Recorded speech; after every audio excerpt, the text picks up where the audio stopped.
Good afternoon, everyone. That was very informative. The keynote, the panel, and now we're on to ISO 42001.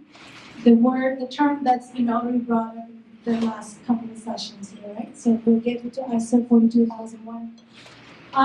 With me today, we have Prashant Vadlamudi. He's the Senior Vice President of Product Security at Salesforce. We also have my colleague, Mark Lundin. He is a partner at Video over cloud security and privacy in our third-party attestation practice.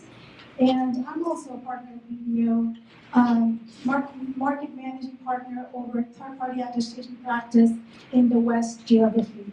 And when we say third-party attestation, that is the service line through which we provide ISO 22001 services, or SOC 1, or SOC 2, or HIPAA, HITRUST, and these kind of things. The layout of our presentation is going to be, I'm going to start sort of introducing you to 42001 and a little bit of the background, and then Mark will get into the details, the key details of 42001. There's just not enough time to get into every single thing. And then we'll hear from Prashant on what are the common best practices, what are the common pitfalls and challenges as organizations go about implementing the AI management system. So that's kind of will be the format of this session here today.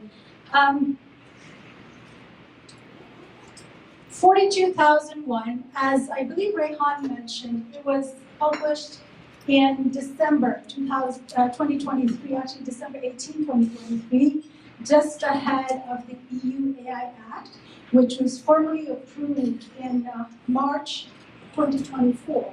So 42001 came out in December, and 42001 ISO standard is kind of part of the suite of different standards and guidance that ISO has issued. There was a ISO risk management framework that was issued in 2023, and then there were a couple of other guidances as well that ISO issued back in 2022. And another term I keep hearing is velocity, right, when it comes to AI technology. And just the velocity of ascendancy of AI technology, it's, even here in the US, NIST has issued several frameworks and guidance and toolkits. So back in, and I think you have heard about that earlier as well, right, in different sessions. I think Rehan mentioned it, and Catherine, you might have mentioned it. In January 2023, NIST issued this risk management framework, and then in March 2023, it established the Trustworthy Responsible AI Resource Center to facilitate the implementation of the risk management framework, the NIST risk management framework, as well as collaboration with the international bodies with the risk management framework. And then fast forward October 2023, there was the executive order from the president, right? President Biden issued the executive order on the safe, secure, and trustworthy use and development and deployment of artificial intelligence. And I think the other thing we also heard about is EU AI Act here today. And the EU AI Act, so the other thing after the executive order, in support of the executive order, NIST has also more recently, in April, issued 4 additional guidances.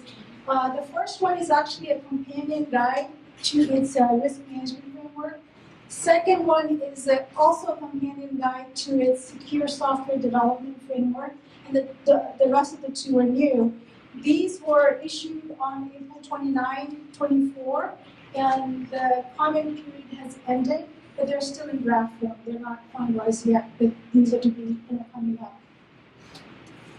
EU AI Act, and this act really takes a risk-based approach when it comes to AI systems, and various of its requirements applies to AI systems that are more in these higher risk categories, right? Like there could be systems of minimal risk, limited risk, high risk, and acceptable risk, such as social scoring, is going to fall there.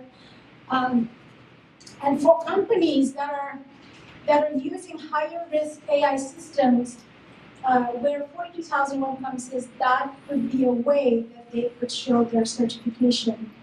And we keep hearing about the responsible AI. That's a term we have heard over and over again tonight.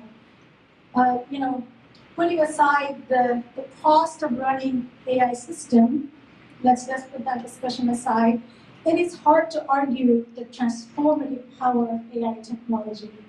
And there are examples abound as to why organizations should make responsible AI use and development a key thing as we as a mankind really harness the power of AI, right? And I wanted to just talk through a couple of examples. These are not necessarily the latest example or the highest dollar example, but I wanted to talk about Zillow because I figured everybody in this room has probably used Zillow at some point in some way or fashion. And because of the issues with their Justimate tool, they incurred a lot of losses. They let go of about 2,000 people and they shut down that arm. So meaning it is very important. Having the responsible AI in place is so very important. So that's one example I just wanted to quickly talk about. And the next one here is Air Canada. We talked about chatbots, right? And in this story, what happened was there was a gentleman who was buying a ticket and was promised a bereavement ticket discount by a chatbot. But then interestingly, Air Canada, when he sued them, because he couldn't get his a refund back, Air Canada interestingly said, oh, whatever the chatbot says is not our responsibility. That is chatbot's responsibility. And to me, it's hard enough when we lose a loved one in our lives, and then on top of that, to have to deal with this. I'm sure this is not the way Air Canada wanted to be in the news. So just a couple of quick examples. Ultimately, we heard security today, we heard privacy, and I'm sure since we are in the room full of professionals, we've heard the term security by design and privacy by design. The ideal state will be responsible AI by design. That's where we want to end up, right? With that, Mark will be kind of getting into the key elements of what 2001 really talks about. Mark?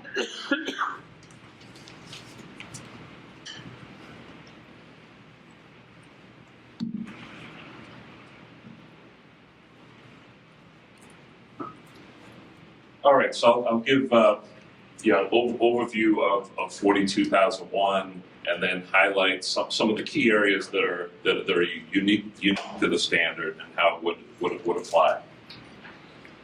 So, similar to other standards, there's ISO 27001 for security, 9001 for quality management, 22301 for business continuity management system.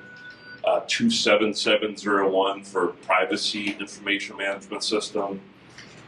42001, builds on the same structure that's used by all those standards. So it's well designed for a company that's already adopted ISO 27001 or some of those other standards. There's some common things they can build upon.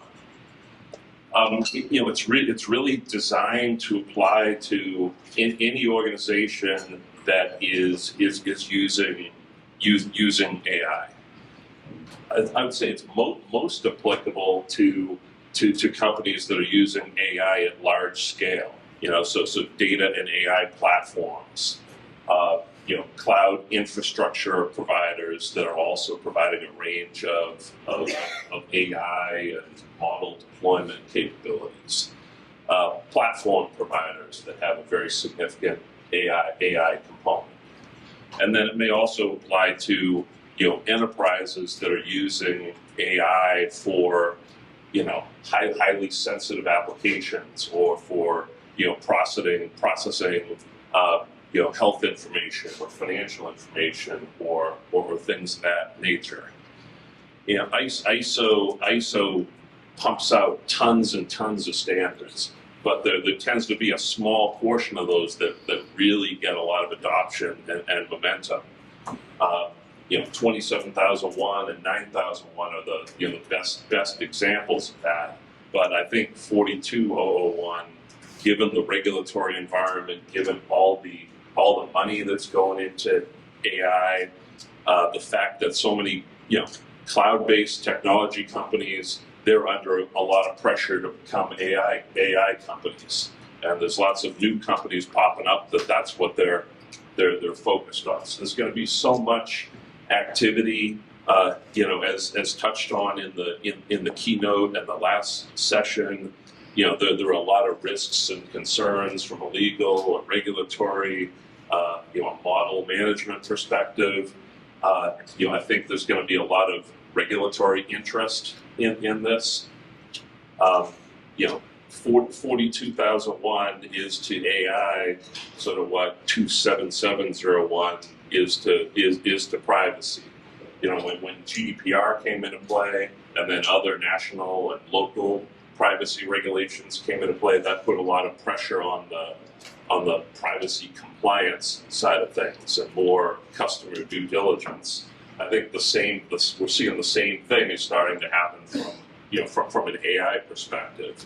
If you're providing a bunch of AI services, customers are starting to ask a lot of questions. How are you managing the risks? How are you managing models? Things of that nature.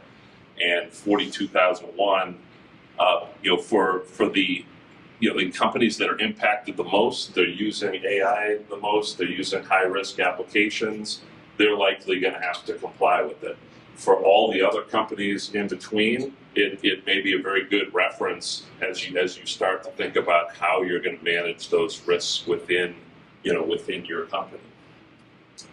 So overall structure of 42001, there's a management system component. So very similar or the same as what you would see from a security, privacy, business continuity, or quality perspective.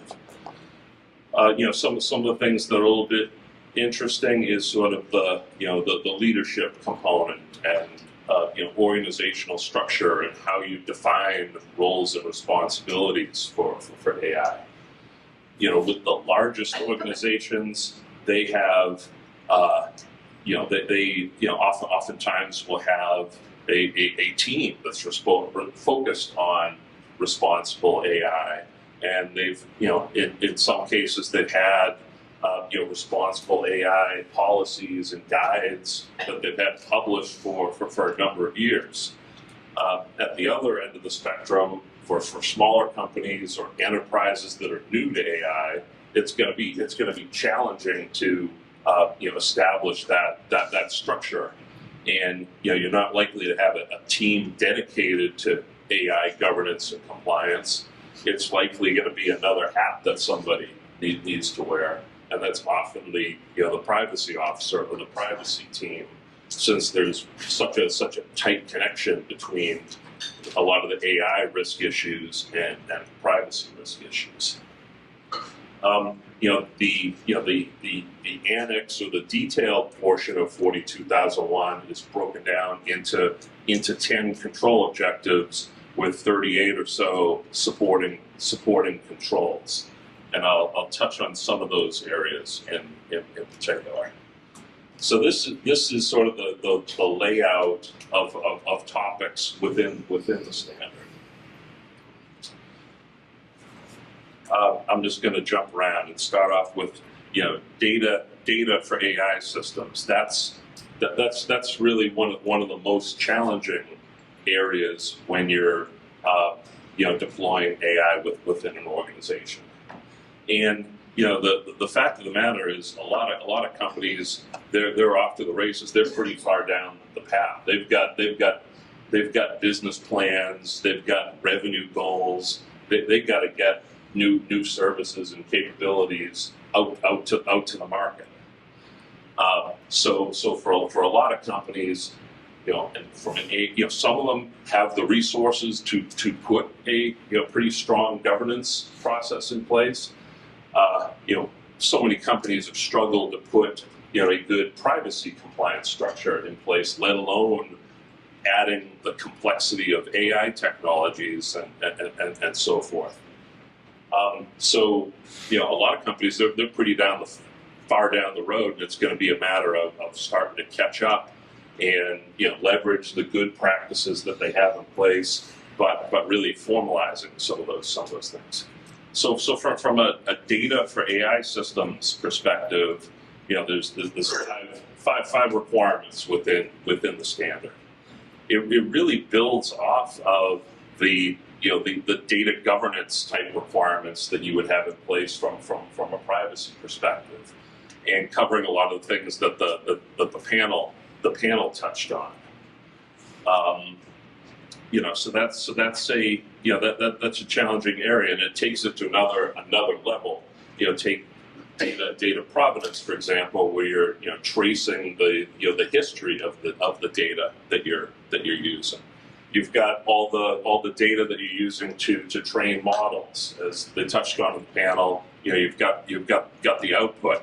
So there's a growing volume of data, and things like retention periods and so forth become increasingly important. A second area, that's really unique to the standard is the AI system lifecycle. So it's really how does when you're launching a service or a product or AI capabilities, how are you managing the AI component of that? How are you what models are you using? Are you custom developing models? Are you using open source models? Are you using third-party models that you're acquiring from someone else?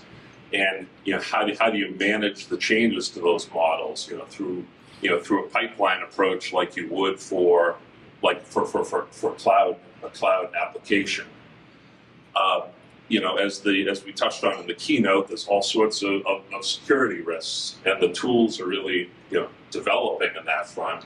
How are you testing those models and AI applications to make sure you're addressing significant vulnerabilities? Large organizations have the resources to deal with that. Maybe small organizations that are only AI focused, maybe they've baked that in from the beginning. But a lot of companies in the middle have some work to do there. So that's another key component. From a policy perspective, as I mentioned, some larger companies have had responsible AI policies and codes of conduct and guides out there for a while. They have committees in place that evaluate high-risk applications or high-risk uses of AI versus moderate or lower.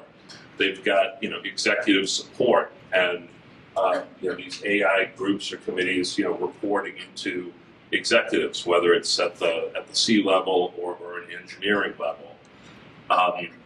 Most organizations don't have that, and it's really a matter of, I think, building on top of what you're already doing from a privacy perspective to get there.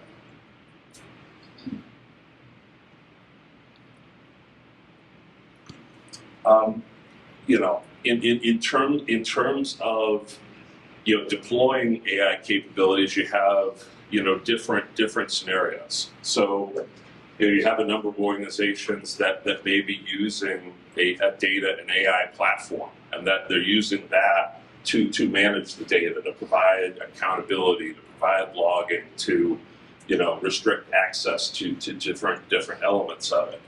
Other organizations are building that within their cloud environments or in-house. That takes a lot of specialized resources and capabilities. Just from another area to touch on is really the then there's the resources for AI systems. You've got a whole different tool set that you're using. when you're building models, when you're training data, when you're deploying these capabilities. So to take a step back, 42001, is a it's a framework that the larger companies are already starting to adopt. Data platforms, large scale cloud companies, they're it's front and center on their mind. Working with a data platform that's got a very good, very agile GRC team, they're building that right into their processes. But for most companies, it's going to be a lot of work. Ideally, I would view 27701, the privacy information management standard, as a stepping stone to get to 42001. It's going to be a smaller number of companies that are able to go down the path of getting certified against this standard. But you've got to get in there. Assess the lay of the land. Where are the risk points? Where can we start to formalize processes? Where can we use some of the detail from this standard, and then go from there. So anyway, that's just an overview of the topics and some of the context for how companies are starting to look at that. With that, I'll wrap up here, and we can take some questions in the panel phase.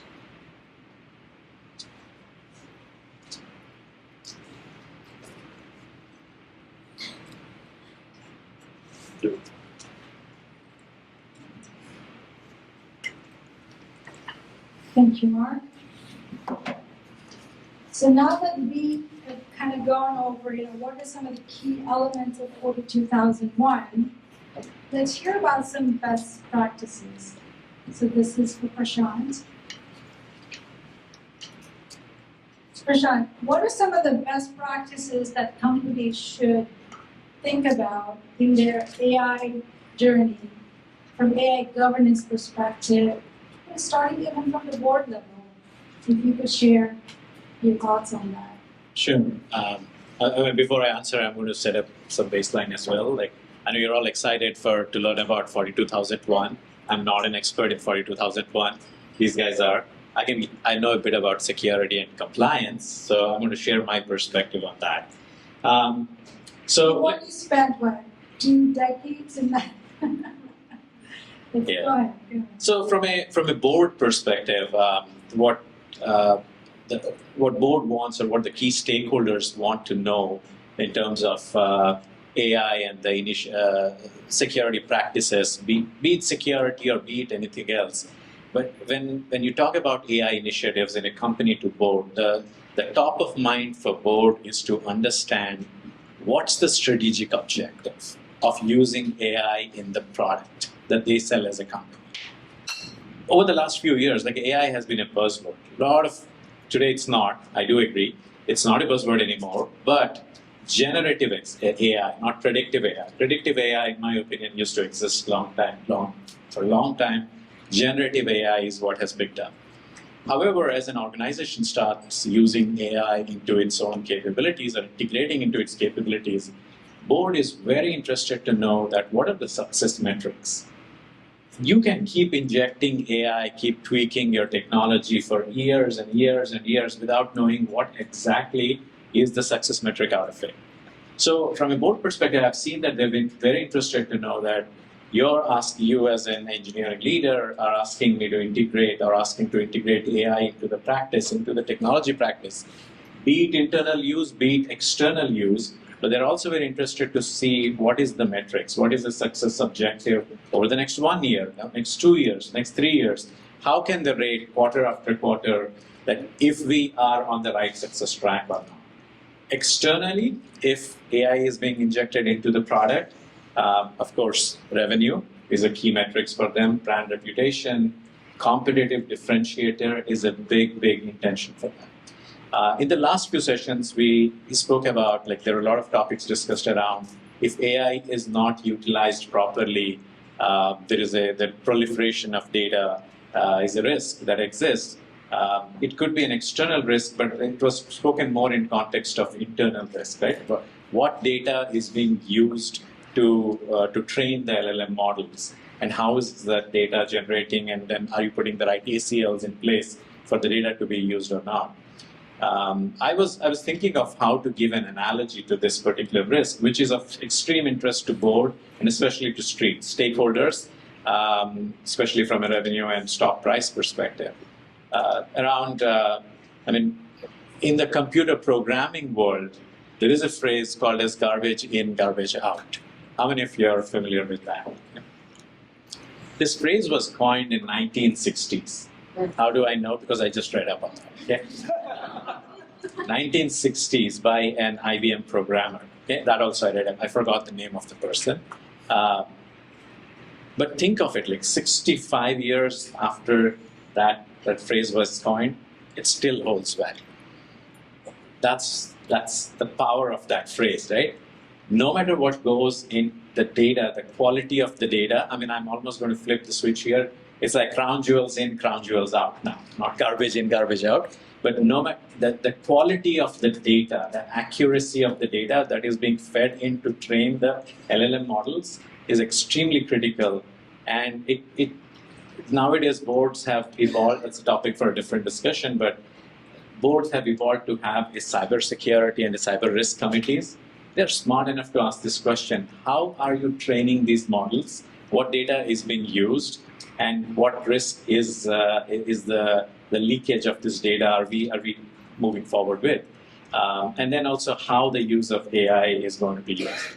I was in a discussion with a few friends a couple of weeks back, and someone came up with this idea that what if we use data, and this is like a group of friends who were thinking of a startup idea, and they were talking about what if we come up with this, like it was a small piece of it, like if we put an AI in place which would be able to pull logs from source A, source B, source C, and create a fantastic dashboard.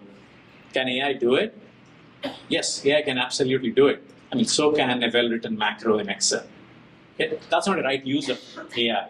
So board wants to know, first things first is, how is AI integration into the product?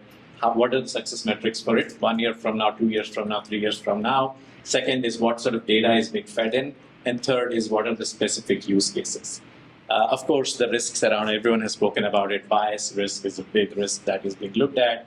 Board and every stakeholder out in the street is very interested to know, our use of AI, is it going to inject any compliance risk? I'm not here by compliance, I don't mean not complying with the certification like ISO, but when you go out, let's say you sell your product in multiple geos, right? I think you mentioned this, like each state is coming up with their own regulations. So each is, like in Europe, we're noticing this, each state will come up with their own regulatory formats, right? So will the use of AI and the use of AI put the company in non-compliance with any of these regulatory requirements? These, in my opinion, collectively and a lot more are the top of mind for stakeholders and boards related to AI use. Thank you. Thanks, Prashant. So that was a lot, and then I know it could be a presentation on its own, right? Like what should companies think about? But of all the things that you just said, what are some of the common obstacles? So we talked about what they should do, but if you had to just talk about some of the common obstacles to implementation of responsible AI or use of AI, what would you say those are? Yeah, so the way I see is like everyone has the right intention. In this room, everyone knows about using of the right data source, creating the logics and the LLM models and putting the algorithm in place, not to introduce any bias in the outputs. Everyone has the right intention. Nobody, unless you're a hacker, nobody's sitting there to use it in the wrong way. The biggest obstacle that, in my opinion, today is the talent pool.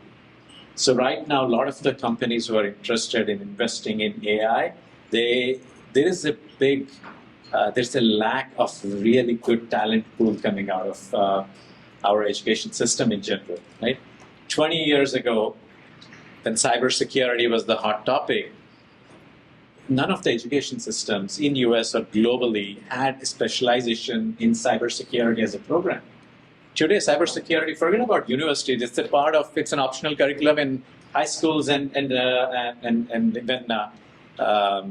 in high school system. I strongly believe that to close that gap around having the right talent and the right skills in the resource pool within an organization, hopefully over the next few years, our education system will evolve, and with big tech investing in that and putting focus on it, there has to be an increased focus on creating a really good pool of talent coming out of the universities and education system in general, which are trained in AI, data science, machine learning, and these are the individuals who can help a company like close and bridge that gap on talent. Don't get me wrong, there are really good, talented resources, individuals out there, but the scale of these resources that can be used across various companies, I believe talent is a risk right now that needs to be close to this. I love that you say that, because, just based on the nature of our profession, I'm sure we all read about AI, and we've read about a lot of different kinds of challenges and risks, and we do read about having the right resources is important, but really homing in on starting a pipeline, having a pipeline ready, that's really key. Given, we were talking about how big this need could be, the way AI is going, the velocity of the use and development of AI. Any other pitfalls that you would add that companies should look out for?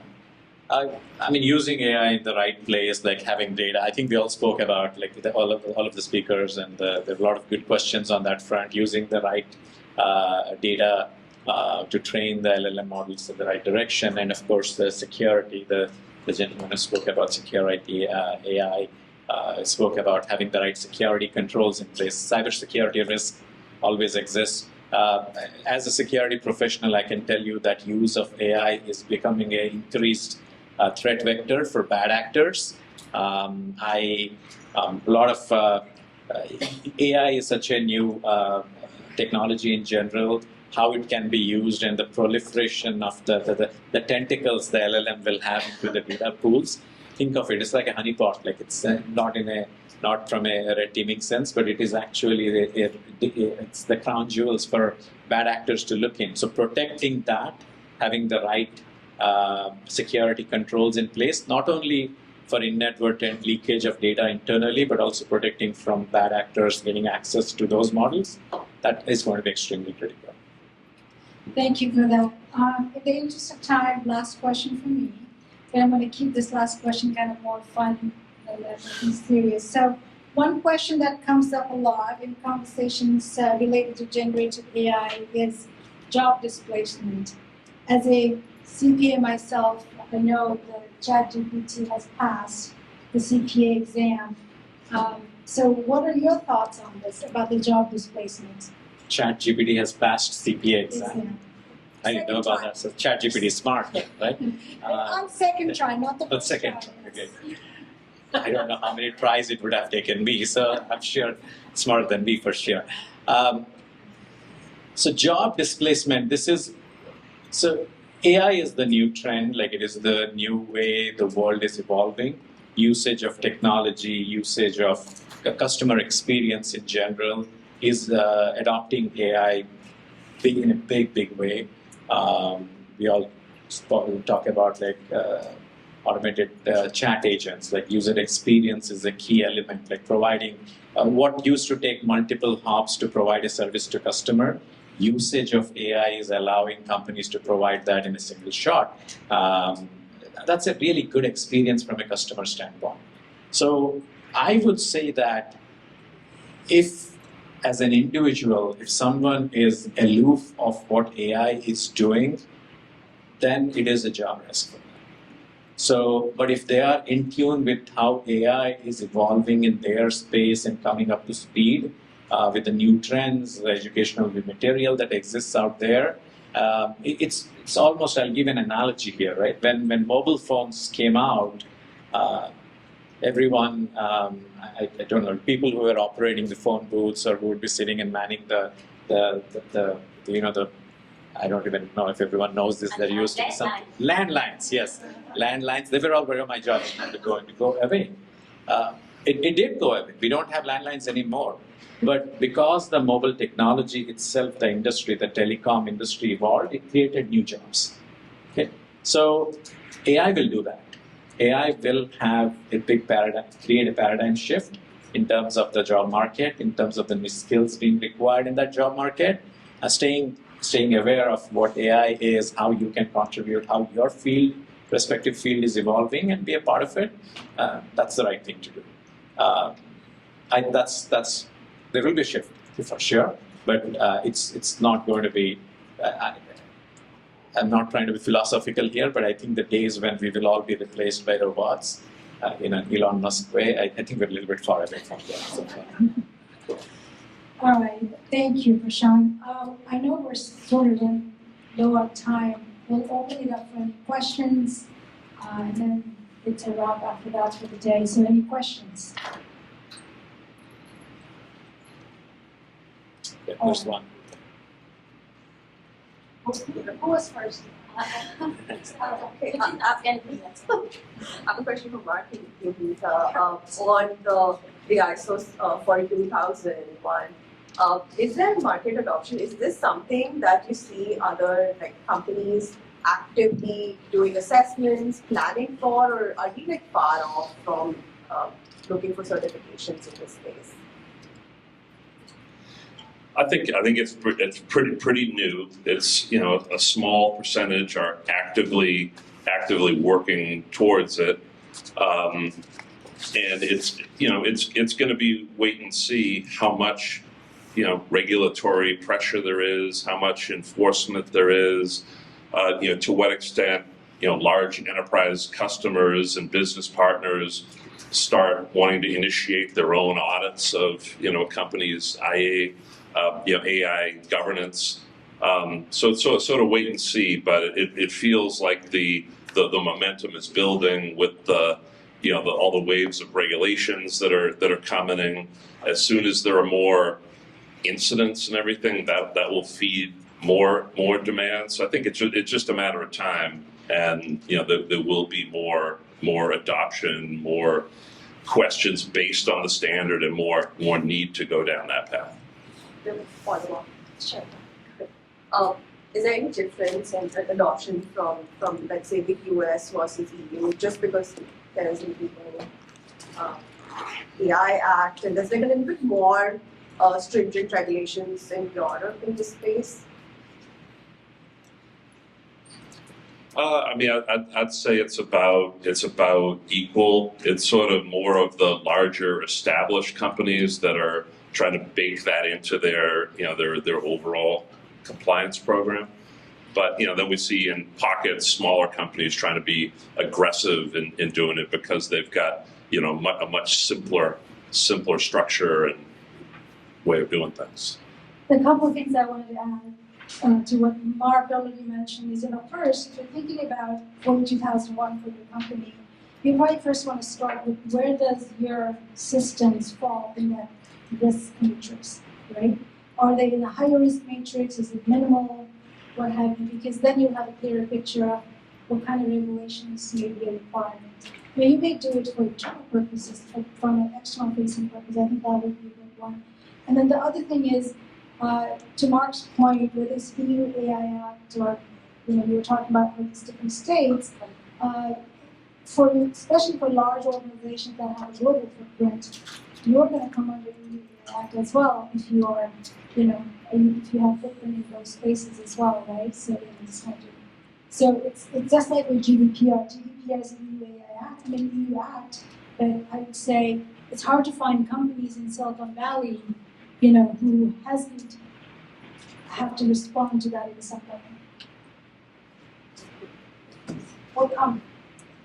I'm also glad I have the chance to ask this question because I translated 42,001 into SOPs and templates in my last role at a startup. And I think distinguishes between AI risk assessments and AI impact assessments. And I find this interesting. It wasn't reflected on the slide, but did you also read it this way? What's the difference for you? And yeah, maybe I'll leave it at that. Is that the second question? But Yeah, I mean, there's the the overall risk assessment piece from all perspectives. The AI.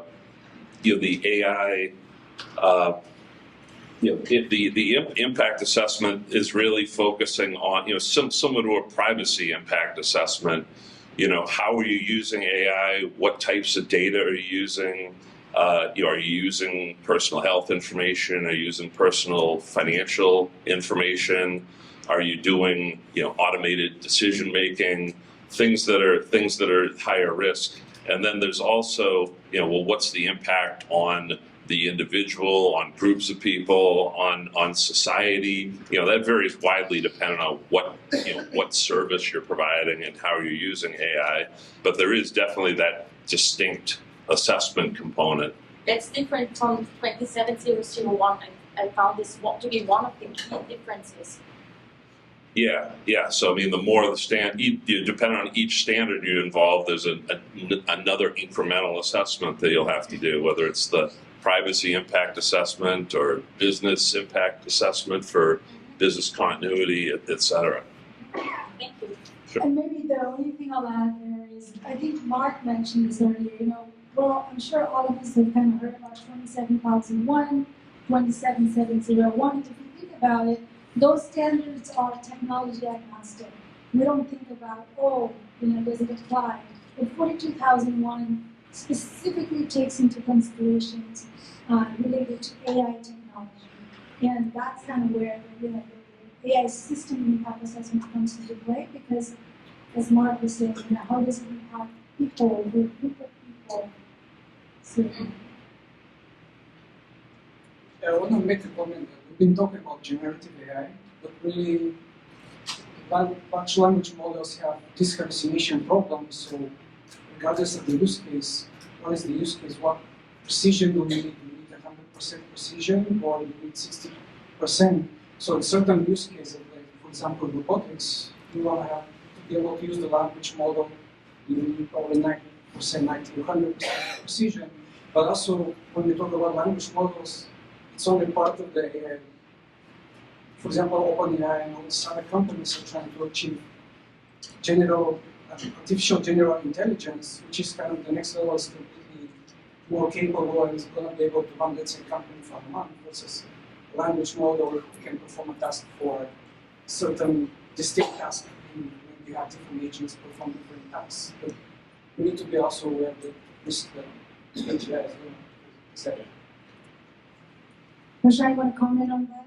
Yeah, I think that kind of boils down to the risk acceptance threshold may vary depending on what company we're talking about, what product specific area we're talking about. I agree with him. Depending on the space, like if you're talking about AI in the use of like automated medical procedures, like the risk threshold for error is really low, right? Versus versus some other cases, it will be high. It depends on. I think it goes back to one of the risk assessment question that you're asking, like the risk threshold of how much accuracy is needed in these outputs.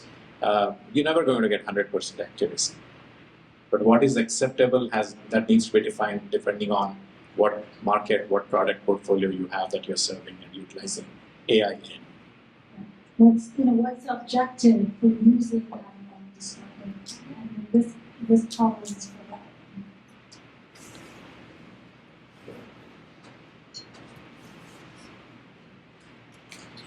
So, Prashant, this question is for you. You have been a trailblazer in a lot of ways earlier in your career. Adobe and Cisco, implementing the common criteria framework and stuff like that. And you have found a way to have a seat at the table for compliance and governance in the product development process, in the roadmap process.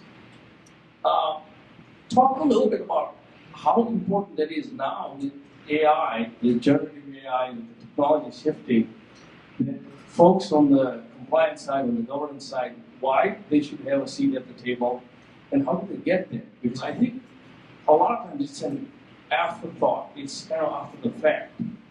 but you navigated the environment where you were part of the process and it took effort. How do you get there? How do people get there? I think it's really important for you to kind of share your experience in having a seat at the table. Yeah, I think compliance, why it is more critical than ever before. I mean, if think about the GDPR days, right? When GDPR became a reality, came into effect, the concept of privacy by design became very popular, right?